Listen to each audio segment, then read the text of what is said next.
যে একসময় বলা হতো যে সরকারের গ্যাস অনুসন্ধানের জন্য সরকারের বিনিয়োগ নেই, যে কারণে আইওসির কাছ থেকে আইওসিকে নিয়োগ করতে হবে, আইওসি অধিক ব্যয়ে গ্যাস উত্তোলন করবে বা করে, এবং তাদেরকে অনেক ব্যয়ে তাদের কাছ থেকে গ্যাস দামে কিনতে হয়। তো সেই বিনিয়োগ সক্ষমতা এবং কারিগরি সক্ষমতা উন্নয়নের জন্য 2008 সালে বিআরসির আদেশে গ্যাস উন্নয়ন তহবিল গঠন করা হলো। তখন থেকে প্রতি বছরে 1,500 কোটি টাকা এই গ্যাস উন্নয়ন তহবিলে জনগণ গ্যাস বিলের সঙ্গে অতিরিক্ত টাকা দিয়ে এই তহবিল গঠন করেছে।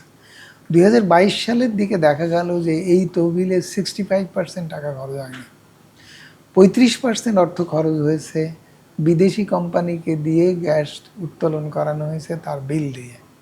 তার মানে ওই টাকা খরচ করা হলো না বাপেক্স বা সিলেট গ্যাস ফিল্ড বা বাংলাদেশ গ্যাস ফিল্ড, বাংলাদেশের যে 3টা কোম্পানি আছে গ্যাস উৎপাদন এবং অনুসন্ধানে তো একটাই বাপেক্স, তাদের বিনিয়োগ সক্ষমতা বাড়ানো এবং তাদের কারিগরি সক্ষমতা বাড়ানো, টেকনিক্যাল সক্ষমতা বাড়ানোর ব্যাপারে এই টাকা খরচ করা হয়নি।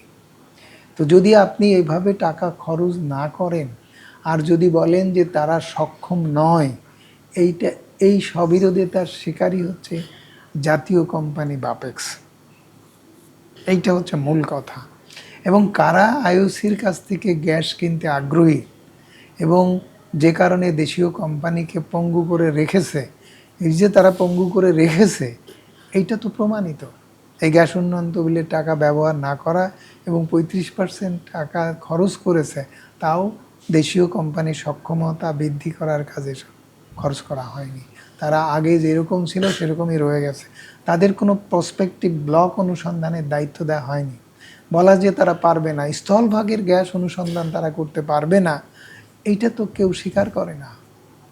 স্থলভাগের গ্যাস অনুসন্ধান করার দায়িত্ব তার থাকতেই হবে এবং তাকে দায়িত্ব দিয়ে প্রমাণ করতে হবে যে তার আছে কি নেই। আমাকে অযাচিতভাবে বললে হবে না।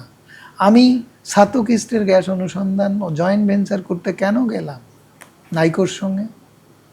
আমি কি সেখানে গ্যাস অনুসন্ধান এককভাবে বাপেক্সকে দিতে পারলাম না? বাপেক্সের সঙ্গে জয়েন্ট ভেঞ্চার চুক্তি নাইকোর জেভিয়ে যখন বাতিল হয়ে গেল হাইকোর্টে, তখন আমি কেন বাপেক্সকে দায়িত্ব দিয়ে সেই গ্যাস অনুসন্ধান করলাম না কেন, যেখানে 1 TCF গ্যাস মজুদ রয়ে গেছে, যেখানে দেখা যাচ্ছে যে 2 টাকারও কম দামে যে গ্যাস উত্তোলন করা যেতে পারতো।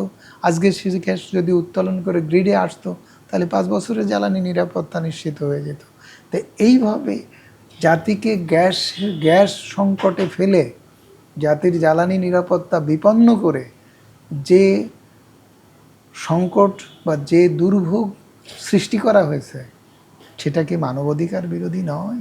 খাদ্য সংকট তৈরি করে যদি কোনো জাতিকে দুর্ভিক্ষের শিকার করা হয়, তাকে দুর্ভিক্ষে ফেলা হয়, কবলিত করা হয়, তাহলে সেটা যদি মানবাধিকার বিরোধী অপরাধের দায়ে যদি অপরাধী গণ্য করা যায়, তাহলে আজকের জ্বালানি সংকট সৃষ্টির দায়ে যারা দায়ী, যারা অপরাধী, তাদেরকে কেন মানবাধিকার বিরোধী গণ্য করে, অপরাধী বিবেচনা করে তাদের কেন বিচারের কাঠগড়ায় দাঁড় করানো হচ্ছে না?